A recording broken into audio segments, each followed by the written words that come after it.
Welcome to Embargoed, the initial podcast episode. The very first one. A podcast featuring intelligent talk about sanctions, export controls, and all things international trade for trade nerds and normal human beings alike, of which we are not those. We don't fit into either of those categories. I'm one of your hosts, Brian Fleming. I'm here with my friend, colleague, and co-host, Tim O'Toole. What's up, Tim? What's up, Brian? We're very excited to be here launching Embargoed. We are going to give a quick overview before we jump in because we got a lot to cover. This is actually part one of two for our initial episode here.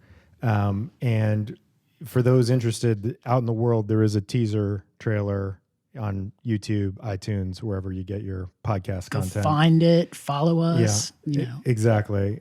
So we won't rehash everything, but just very quickly to let you all know who we are, what we're doing, and what we're going to be covering on this podcast.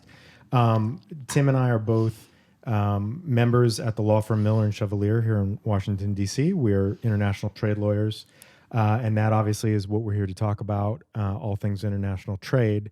And we're disclaimer, we are not here giving legal advice. We're not going to be talking about anything confidential that we've learned from our clients. We are here to dive into the headlines, which increasingly sanctions and these international trade issues dominate the headlines, and also just, I think, kind of weird, interesting stuff that we want to talk about. So that broadly speaking, I think what we're going to be covering kind of on each episode. And I'll let Tim say a few words and then we'll get right to it. So we're going to talk about what's interesting to us. And if it's interesting to you, great. And if it's not, then, we'll just listen to this while we talk and you can go listen to something else. And we can recommend a lot of good baseball podcasts that you can go listen to instead. But I'm really sorry about Mookie.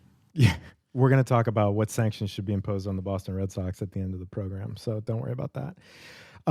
So with that, why don't we just dive right in? We're going to, and I'll just say the format here generally, and we may tinker with this, but for today, what we're going to do is we're going to cover a handful of topics in some detail. We'll go back and forth on that, and then we're going to have a bit of a lightning round where we're going to hit a few things really quick just to give quick takes on those, and then we're going to wrap up and move on to part two. So with that, I'm going to hand it to Tim to get us started. All right. So one of the best things about kind of working on sanctions issues is that anytime there's something in the news, anytime there's something coming out of the White House, usually, at least recently, if it has to do with foreign policy, there is a U.S. sanctions aspect to it. And one of the areas where that has happened most often recently is Iran. So when President Trump ran for office, one of his promises was to undo the nuclear deal that President Obama entered into, where Iran had agreed and was verifiably freezing its nuclear development program or nuclear weapons program. And in exchange, the U.S. had lifted what are called secondary sanctions against Iran. So sanctions that had no U.S. connection, but that had essentially told people outside the U.S. that if they dealt with Iran, the U.S. would impose sanctions on them. And those were lifted as part of the nuclear deal. But President Trump ran for office, called that a terrible deal.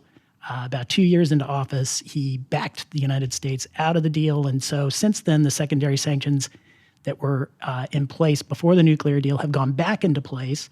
And not surprisingly, the relationship with Iran, between Iran and the U.S. has become worse. And so recently, one of the areas of tension in that relationship is the Iranian Revolutionary Guard.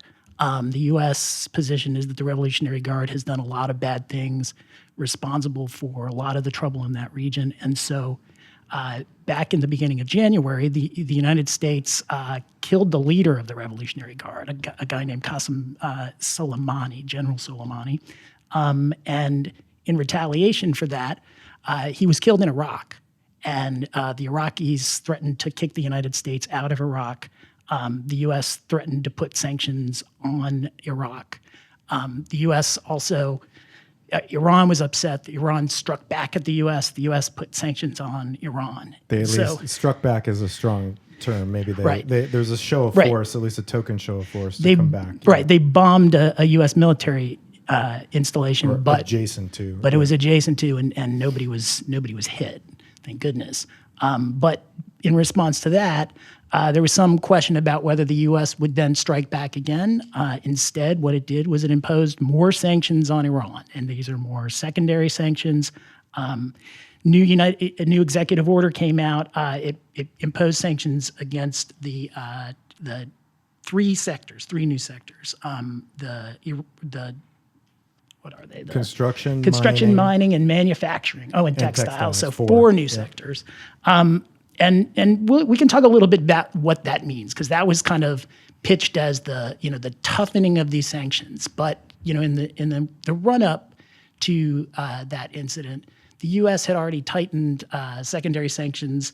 Not only did they put back what Obama had in place, but they also added sanctions on the Iranian iron sector, the steel sector, the aluminum sector, the copper sector, the financial sector. So pretty much petroleum. Petroleum had always been part of it, and the financial sector too had been huge sanctions. So there wasn't much left to sanction in Iran. And I guess what we can talk about first, Brian, is kind of what is this going to mean? Is this going to be much worse on Iran, or is it going to change things, or what? Yeah, I think for a little bit of context, and I should say as we're getting started here, we're generally presuming a knowledgeable audience. We'll give a little background as we dive into each item, but we're generally presuming that folks are familiar with the topics and the acronyms and all the rest that we're going to be throwing around. When the sanctions went back in place in 2018, as Tim said, there was the hitting all of these sectors across the Iranian economy that were really the revenue generators. And so as time has gone on, they have been picking off additional revenue generators for the government and for the IRGC. And so in terms of changing behavior, getting companies and individuals from Europe and Asia and other parts of the world who maybe were in Iran when the sanctions were rolled back, as we know and as we have seen extensively over the last couple of years, that has largely already happened. There is not much more business to drum out of Iran because of the money, right? Because of the financial system. Because you can't find banks. Banks will not do Iran business, regardless of whatever sort of good faith basis you might have to claim it's legal business, even under U.S. sanctions laws. And so, adding these four sectors, it is definitely, it's sort of closing down for gaps, perhaps, in the Iranian economy that were still there, where no doubt there were some non-U.S. business going on. However, I do think, to the point Tim made, there wasn't much more room to elbow out a lot more business. This is much in the way that the Iranian retaliation after the killing of General Soleimani was largely symbolic. I view these as, largely symbolic in a lot of ways. And we're still within technically within the wind down period at the end of the new executive order came out January 10. There's a 90-day wind down period. So nobody's going to be on the hook for these at the moment unless they're starting up new business in Iran in these sectors. But I think the long-term consequences here, very difficult to say this is going to move the needle much on anything based on what we've seen over the past couple of years. Yeah, I mean, one of the things to think about in terms of secondary sanctions is that the consequence if you violate them is that you can get cut off from the U.S. financial system. Who does that matter to? Well, the Western Europeans, it matters to a lot. I mean, our economies are pretty interconnected.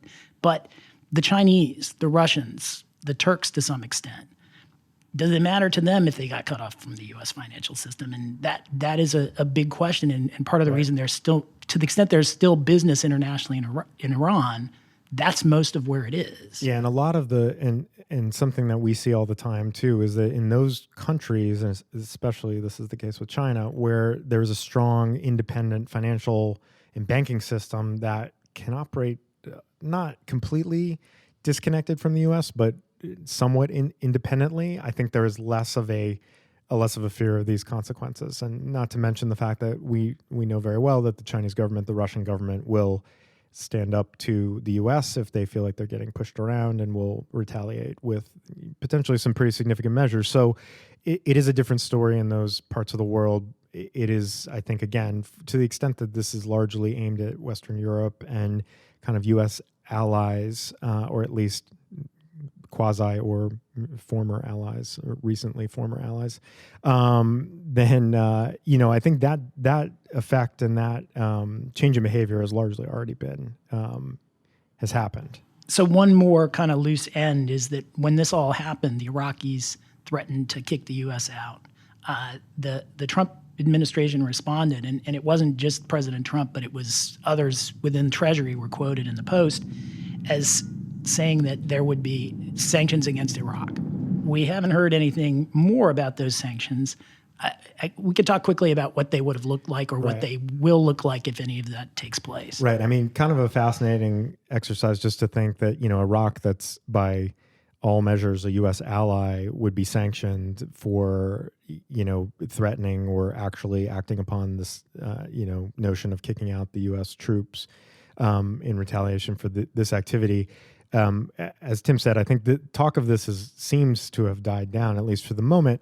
I think the options here, a couple things to think about. So there is a standing Iraq sanctions program. It largely dates back to the Saddam Hussein regime, and most of the sanctions still in the book and most of the people still on the SDN list date back to his time in power.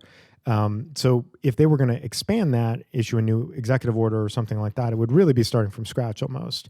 I think we both agree that the more likely measure would be they do something under the Iran program, perhaps taking aim at the Iraqi financial institution, the Iraqi government officials who were spearheading any of these efforts, things like that, that would really create some chaos in Iraq. Yeah, I mean, so similar thing happened a couple of months ago when the Turkish army did some things in Syria that the U.S. wasn't crazy about. And the headlines were that we were imposing sanctions on Turkey, but we weren't really. What we did was we sanctioned some Turkish entities under the Syrian sanctions that were already in place. And I think the exact same thing would happen here, is that if the U.S. decided to sanction Iraq, it would either go after Iraqi government actors who made the decision to kick the U.S. troops out, or I think you're exactly right, Iraqi financial institutions that have, deep ties with Iran. If they went on the sanctions list, that would really create some economic chaos in Iraq. But it would be part of the Iran program. Right. And I think that would be part of the sort of bubble of, tightening things in Iran and making it even more difficult to do any sort of business. And I think it's well known. I think there's still business happening kind of in adjacent countries that is really Iran business. And so this would sort of go to that issue as well. So I think that's about all we have to cover on Iran now. I think, not surprisingly, I would think we'll probably be covering some Iran-related topic on every podcast we do, because this is issue number one for this administration, and it just never seems to be far from the top of the headlines. So let's leave that there and move on to item number two. So number two is, I think, the second. It's the 1B to the 1A of Iran when it comes to sanctions and trade controls, which is China, and specifically Huawei, the Chinese telecom giant.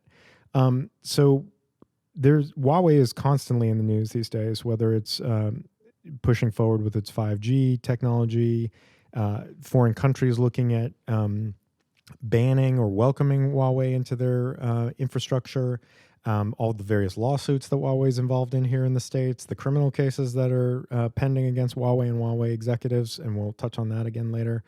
But the thing that we want to talk about today is what was rumored, and I don't think rumored, but what was about to happen a few weeks ago.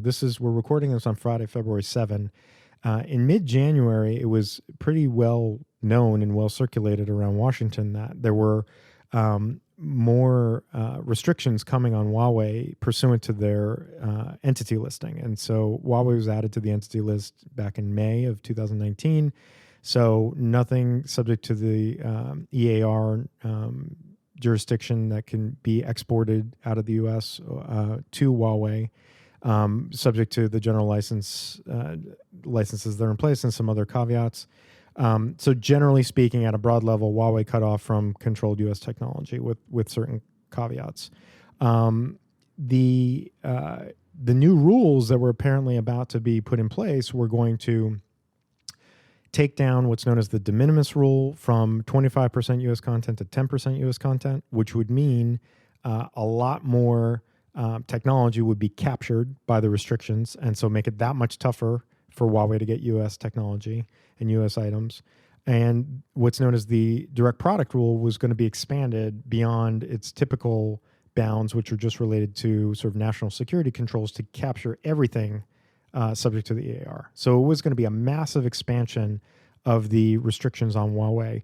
And this rule, which was sort of first hinted at publicly by some Commerce Department officials in late 2019, was teed up, all the reports were that it was at OMB, it was ready to go. And as reported in the Wall Street Journal a couple of weeks ago, it hit a roadblock at the 11th hour when the Department of Defense apparently objected. As is the case with these rules, other U.S. agencies get to review them and concur, non-concur. And DOD apparently, according to the report, non-concurred, objected, because they said, look, if we tighten these rules on Huawei, it's going to be so damaging to U.S.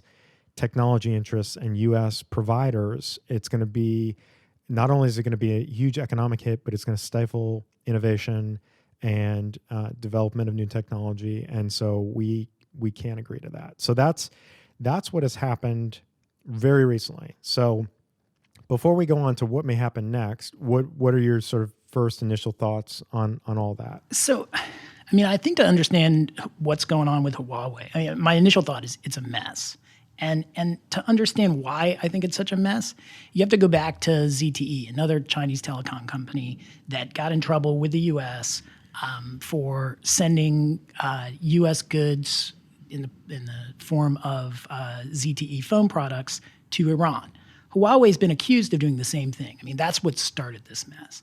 And so Huawei, with ZTE, what the U.S. government did is that they put ZTE on what's called the entity list, the Commerce Department list that restricts ZTE's access to U.S. origin goods. The ZTE phones were being made with a lot of U.S. origin goods, just like the Huawei phones. So when Huawei got in trouble for the same thing, the U.S. puts Huawei onto the entity list and assumes that Huawei will kind of come to heel, just like ZTE had come to heel. And so ZTE basically played ball with the U.S. government, entered into a settlement, took its medicine, multi-billion-dollar medicine, kept taking its medicine, and I think the thinking was Huawei will do the same thing. Huawei hasn't done anything of the sort. They've done the opposite. They've done exactly the opposite. And so what they've done is, first of all, they got wind that this was coming, and so they stockpiled all sorts of U.S. goods, at least reportedly. And so they have this big kind of, they have this big store. They're like survivalists sitting out in China with this big stockpile of U.S. goods so that they can weather the storm.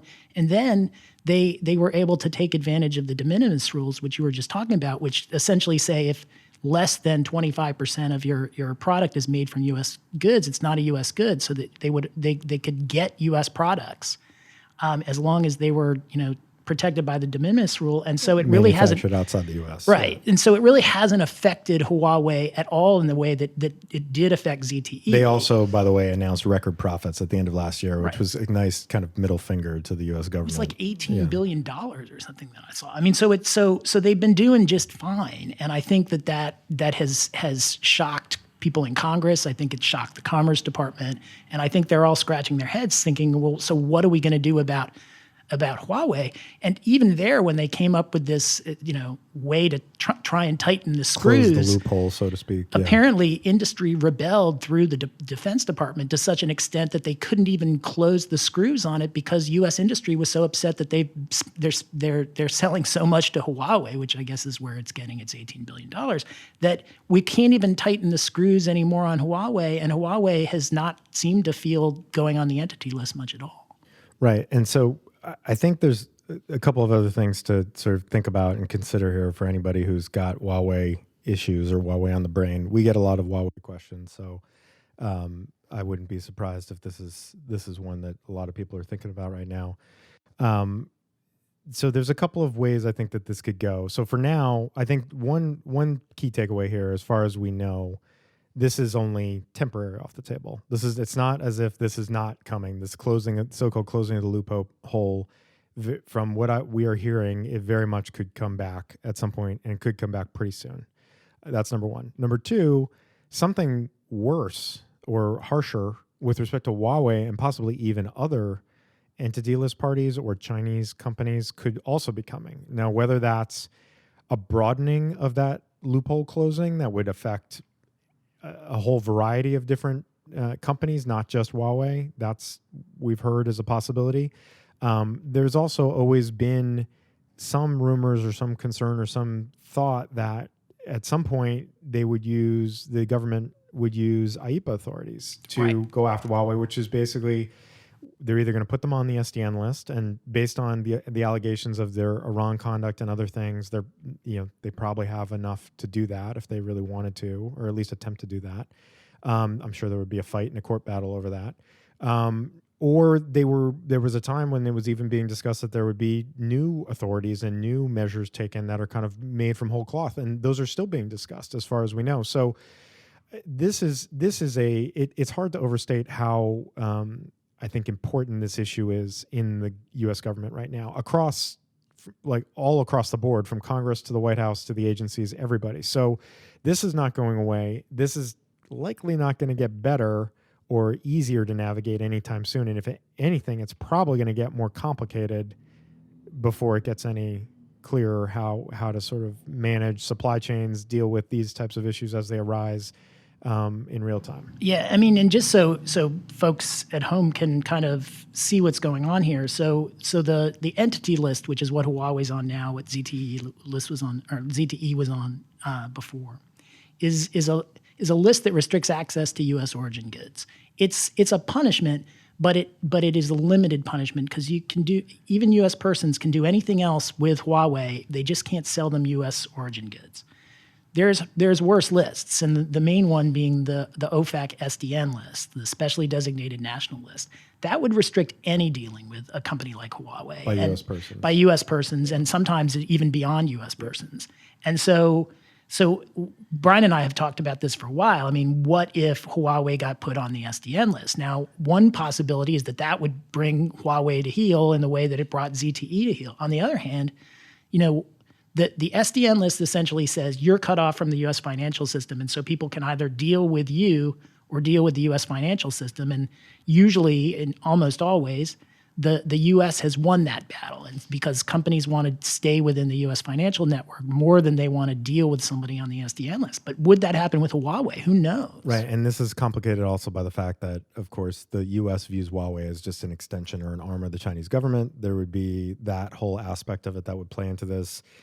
It would also be complicated, obviously, by the ongoing trade negotiations and the trying to resolve the tariff situation and many of the other measures that are being talked about constantly between the U.S. and China, and we're going to touch upon that again in a little while. So it is incredibly complicated. That's not we haven't even scratched the surface on the number of Huawei-related issues, measures, laws, regulations. Lots of material for future podcasts. Exactly. So I think let's end there. Keep an eye on that. I'm certain, 100% that we will be back to Huawei at some point before too long. So with that, why don't we take things up to our third favorite topic? I was going to say, so it's not Russia. Iran and it's not Huawei, which is kind of Iran-China. It's Russia. It's Russia. So the third item that we wanted to talk about were the new sanctions. They kind of flew a little bit under the radar that Congress passed as part of the National Defense Authorization Act back in late December on the Nord Stream pipeline. And I think to understand kind of what these sanctions involve, you kind of have to geography matters a lot and maps matter a lot. So currently, and for a long time, the way that Russian natural gas had gotten to Europe is through Ukraine. And so the gas would go through Europe. The Ukrainians would transport it. They would sometimes refine it. It actually moving Russian natural gas accounts for about 4% of Ukrainian GDP. So it is a big deal in Ukraine. Russia, back in 2014, went in and invaded Crimea and Ukraine, and is currently at war with Ukraine. And that's where the Russia sanctions originally came from, was because of the Russian invasion of Ukraine and Crimea. And so Ukraine and Russia are not in a good place right now, and Russia has decided that it would prefer to send its natural gas to Europe some other way. And so what it has done, first with the Nord Stream 1 pipeline, and then now with the Nord Stream 2 pipeline, is build these huge pipelines that run through the Baltic. So they run from St. Petersburg basically to Hamburg in Germany. On a future episode, maybe we'll have like a digital map Right. behind us that we can use a laser pointer for. But right now, we're keeping it low. We're Our keeping it map low-tech. skills are pretty low tech at this point. But so there's a pipeline that goes through the Baltic, and it is basically intended to pass by Ukraine. Now there are other reasons for it, and I'm sure that the Russians would explain it differently, and the Germans would explain it differently. But that's really kind of the battle that's going on right now, is that there is this Nord Stream pipeline that the Russians are trying to use to get around Ukraine. And that's not very popular, particularly in the U.S. Congress. So back in 2017, the Congress passed a law called CATSA, the Countering Americans Adversaries Through Sanctions Act. Yes. Right. So CATSA It just rolls. just up the right, tongue. right, It's amazing. exactly. It is very smooth like butter. So CATSA was passed in 2017.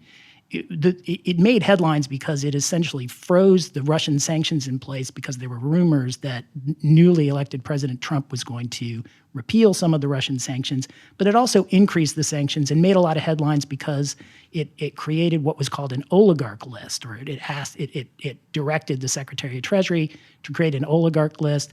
Treasury created an oligarch list, and then Congress kind of pressured the Treasury Secretary to start putting oligarchs and their companies onto the OFAC SDN list, which was a big deal, and it had a huge effect on the world economy, particularly with respect to aluminum. But those sanctions were seen as pretty successful. Another part of CATSA actually applied to pipelines and was designed to impose sanctions on the Nord Stream 1 and Nord Stream 2 pipelines to try and stop that pipeline from being built. And what the sanctions then did was give the president the discretion, no requirement, but the discretion to impose sanctions on companies that engaged in significant transactions relating to those pipelines. No one, to my knowledge, has been sanctioned under that part of CATSA. It's Section 232 of CATSA. So that didn't work. So in December, Congress, kind of responding to this concern that Ukraine was being bypassed, passed a new law that's called PISA. So, Protecting Europe's Energy Security Act, PISA. Very good. It's part of the National Defense Authorization Act. What PISA does is it requires, kind of like the oligarch list, it now requires a vessels that are providing support for Nord Stream 2 list. So the Secretary of State now has to create this list. It's going to be the vessel support list. It's supposed to be coming in a week or two. Yeah, pretty another soon. 10 days. Yeah. And then once, if you're on that list, you automatically get sanctioned. So you automatically become subject to some sorts of sanctions unless the president waives the sanctions and goes to Congress and explains why the president's waiving the sanctions. So it's kind of a big deal, especially since nothing has happened the first time they tried to stop Nord Stream 2. But the problem, and then I'll kick it over to you to talk about this, Brian, is that Nord Stream 2 is almost finished, as I understand it. And Right. so there's some question about whether or not by the time this takes effect, it'll be done. Right. Whether this is too little, too late. I think that's exactly right. And I mean, we do know that when PISA was passed, when the Nord Stream 2 sanctions were passed in December, certainly a couple of companies came out and said, we're stopping, right? And made that very clear. And in fact, there was I think it's written in to the text of the law that, if you stop within 30 days, essentially that's your wind down period, and then you'll be fine. So that's now passed, obviously, and it remains to be seen who else is still acting on behalf of the pipeline, who's providing these vessels, and it's a precise formulation about constructing the pipeline, selling, leasing, providing, or helping to evade the sanctions that are now in place. So this list, if it's coming on time, which we should never count on the U.S. government to do anything on time, will be pretty fascinating, and then we'll see sort of what happens thereafter. And to Tim's point, I think the jury is definitely out as to whether or not this is going to make any difference, or whether it's sort of too far along at this point, and this is just too little, too late. Yeah, I mean, the one thing to kind of keep in mind with this too is that even though I think kind of the motivations in terms of Ukraine wants one thing, and kind of the U.S. wants another, and Russia wants another. And Germany wants And another. well, that's what I was going to say. Is Europe is just wildly divided Right. on this, and so you can't. Europe doesn't speak at all with one voice. Germany, as I understand it, really wants this Nord Stream 2 to be finished because the pipeline is running straight from Russia to Germany. So instead of having Russian natural gas go through Ukraine and wherever else it has to go through to get to Germany, it's going straight to Germany through the Baltic. I mean, it's there's no middleman anymore, and so they will have a much more direct supply of Russian natural gas. The Baltic states, I think, are somewhat supportive, but I think how supportive they are depends upon how much oil or how much natural gas they have on their own. And as I understand it, the UK is very opposed to Nord Stream 2, not really because it's worried about the Russia pipeline to Europe, but I think more because they would prefer in the UK that the Germans buy their natural gas and not get it from Russia. Right. So it's really, I mean, the motivations on this are really kind of very complicated. Yeah, so I think the key thing again is watch for the report to Congress, which is coming soon, should be coming soon, and thereafter, things may start happening pretty fast. So, and like I said, I mean, I think this is it's sort of like Huawei. There's perhaps a misimpression that anybody who has anything to do with the Nord Stream 2 pipeline is potentially in the crosshairs. I mean, the COTSA provisions made that at least theoretically a possibility, but this is a very narrow. This is very narrow. It's vessels and it's just for construction, and so we wouldn't expect there to be hundreds of names on this list, and so it'll be very interesting to see who is and sort of how this plays out. Well, and one of the possibilities I was just talking with someone with about an hour ago was, well, what if the Russians then go buy up all the ships? Now, the people who sold them the ships could theoretically be sanctioned, but the Russians really won't care if they're the ones who get sanctioned. Fair point. That would be an all-time sanctions evasion ploy. So we'll see if they'll try something like that. Okay, so let's leave that for now, and then let's move on to our last main topic for this episode, which is, again, in keeping with sort of trying to do a roundup generally of some major things that happened at the very end of 2019 and that have happened so far in 2020. Again, calling back to December of last year to touch on something that was released just before the holidays, and that's the revised guidance from the Justice Department's National Security Division regarding voluntary disclosures in sanctions and export control cases. So in the interest of full disclosure, I am an alum of NSD and actually worked on the original version of these when they were drafted and released back in 2016. So I have a lot of thoughts and a lot of history with the guidance. But what they've done now is they've revamped the disclosure guidance, and it's pretty clear. And I'll cover kind of some key details, and then we'll sort of talk about whether we think this is going to have what effect, if any, this may have.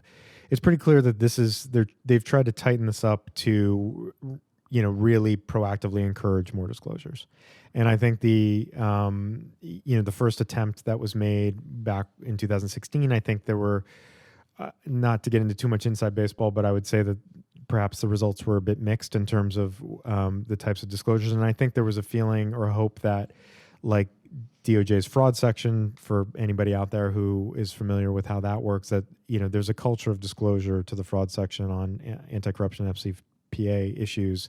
And I think this was attempting to replicate that and attempting to replicate something akin to what we see all the time with respect to OFAC, BIS, DDTC, the other administrative agencies in the export and sanctions space, which is a lot of disclosures and a lot of quick and early disclosures, no matter sort of how serious the violation or maybe even how trivial the violation may be. So that's, I think, clearly what they're going for. Again, I think results to date mixed. So the new policy, though, puts in place a couple of things, and I'll also run through these quickly and then throw this over to Tim. So what it now does is it makes clear that if you disclose, you cooperate, and you remediate, and disclosure here means disclosure to the National Security Division. That's very clear, not to any other aspect of the Justice Department or the U.S. government. You'd be entitled to a non-prosecution agreement, NPA, and no fine ultimately.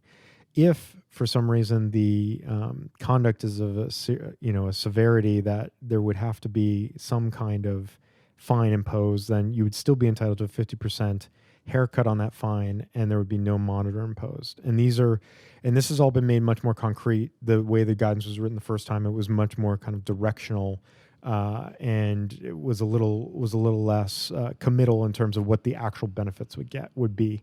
The second key piece or key change is that it's the new guidance is very clear that disclosures of willful conduct to other agencies of the U.S. government will not qualify for voluntary disclosure credit. And then the last thing is that it's clear that this is trying to harmonize the NSD guidance with changes recently to the Justice Manual, or what used to be known as the U.S. Attorney's Manual, and also the FCPA enforcement policy, which was just revised last year. So in light of all that, the big question that I'll start with is, do we think this is enough to change behavior and to actually incentivize more disclosures to DOJ's National Security Division?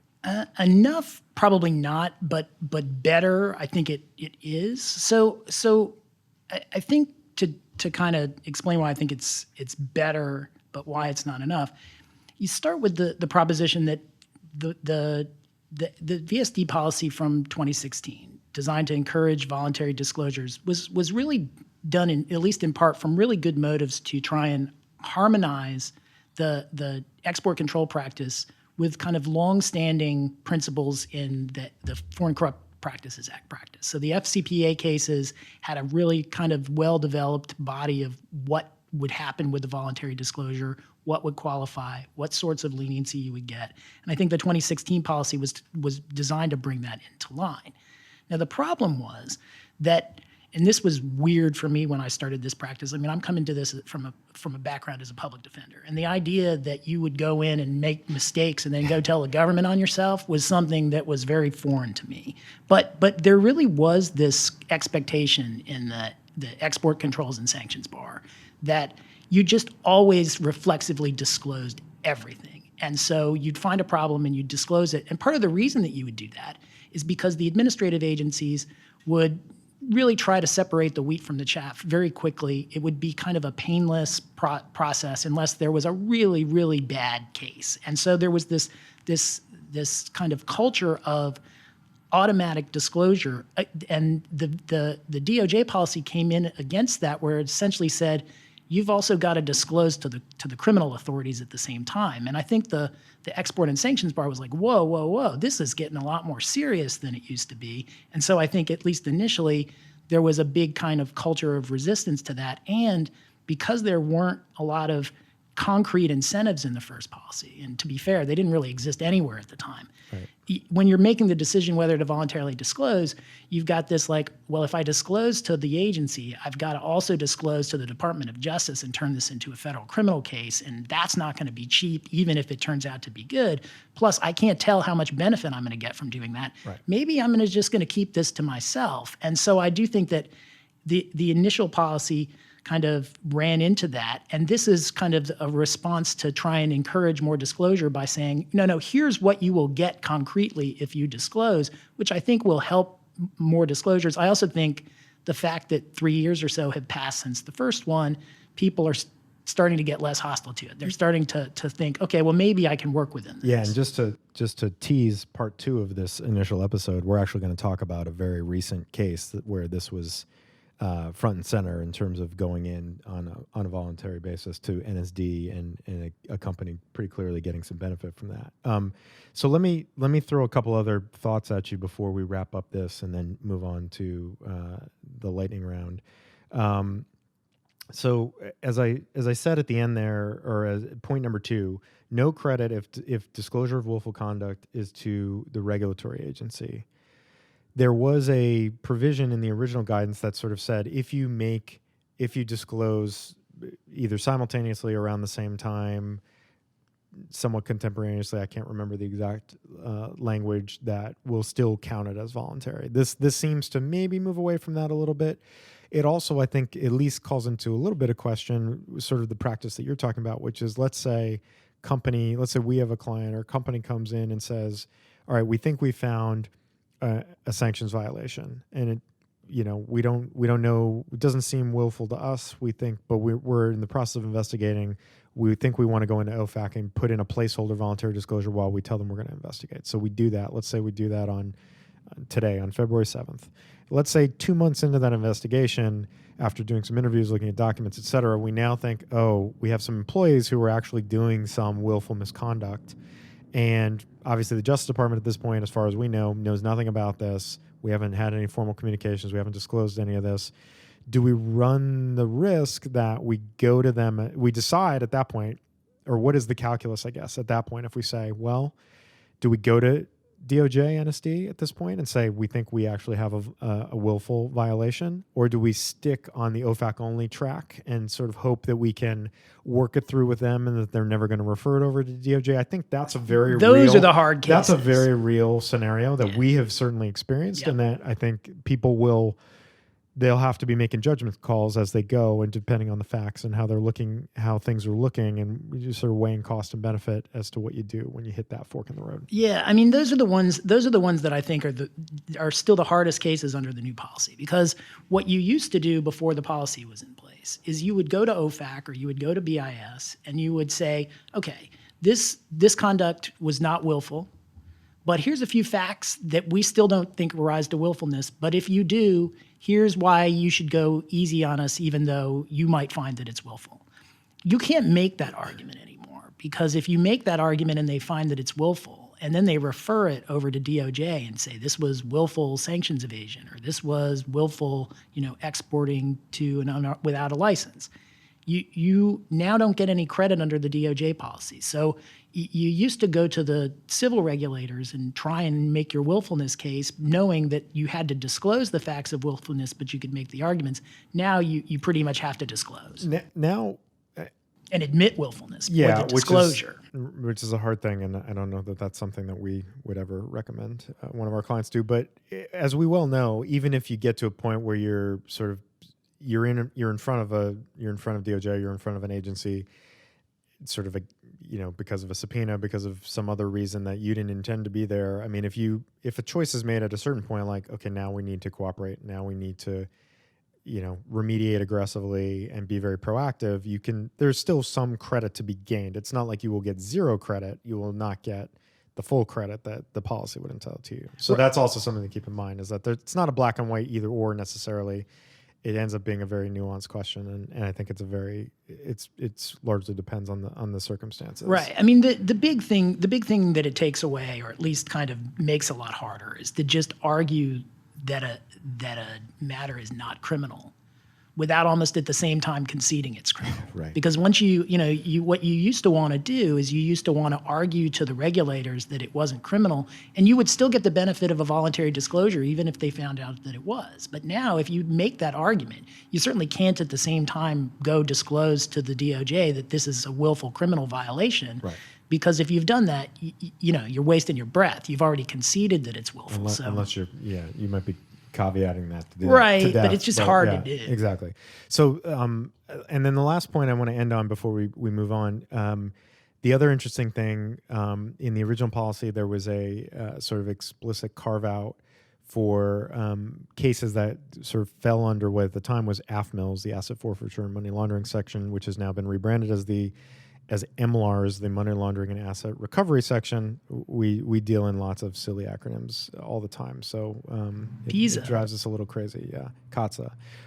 So that is now, that sort of explicit carve out is gone. But and I saw in the reporting right after this came out, a lot of people made a big deal about that. However, the policy is very clear. This applies only to the National Security Division. It applies only to disclosures made to them in cases that they are in charge of, essentially. And as we know, MLARS has jurisdiction, even though NSD has the ultimate sort of approval authority on this under the Justice Manual. MLARS does a lot of the big bank cases, a lot of the big bank sanctions cases, and historically has done that and has done some of them very recently. And so if you are in a situation where you have a big, you have a potential big sanctions violation that might fall under MLAR's jurisdiction, how does this? Right. Will you get the automatic credit? Will you get that? Do you go to both of them at the same time? How do you sort of manage that? So those are that's a little bit of a, because it's clear that MLARS is not is not beholden to this guidance. They could theoretically do whatever they want. And so, it'll be interesting when you have some of those cases. As I have said before, I'm certain that if you went into NSD, they would be happy to say that big bank sanctions case was theirs rather than MLR's. But, not to get too catty about the sort of turfiness of Justice Department sections, but I'm sure that would be the case. But in any event, that's another bit of tension that might need to get sort of sorted out, or people will have to feel out as they bring these cases in. Yeah, I mean, the first time that you disclose to NSD and then MLRS comes in and you don't get the credit, that'll get sorted out, or at least even if that starts to get threatened, I think it'll get sorted out. Like I said, I'm sure that NSD would be happy to say, all respect to my friends at NSD, that they'll be happy to say that case is theirs and that they'll make sure that you get your credit. Okay, so with that, I think that sort of takes care of sort of our major topics, those sort of rundown of major topics we're going to hit today. We're now going to turn to sort of a portion that we're going to refer to as the lightning round, which we are going to basically try. This is, as I alluded to before when I said that we want to also touch on things that we just kind of find interesting that are a little weird. These are things we're going to try to just do very quick thoughts on these. We're not going to dive in as we have with some of these other topics. These could be things we come back to some other time in the future, but for our purposes, we're just going to hit these quick because we wanted to sort of give a few quick thoughts on them. So I'll get us started, and I'll go with number one, which we've already touched on a little bit, which is just phase one of the U.S.-China trade deal. And so there's obviously a lot to be said on this. All I really want to know for our purposes today, do we think that the signing of the phase one of the deal, which just happened 2 weeks ago, a little over 2 weeks ago, is that going to change anything with respect to export control or sanctions enforcement targeting China? Do you think? No. Go fast. No.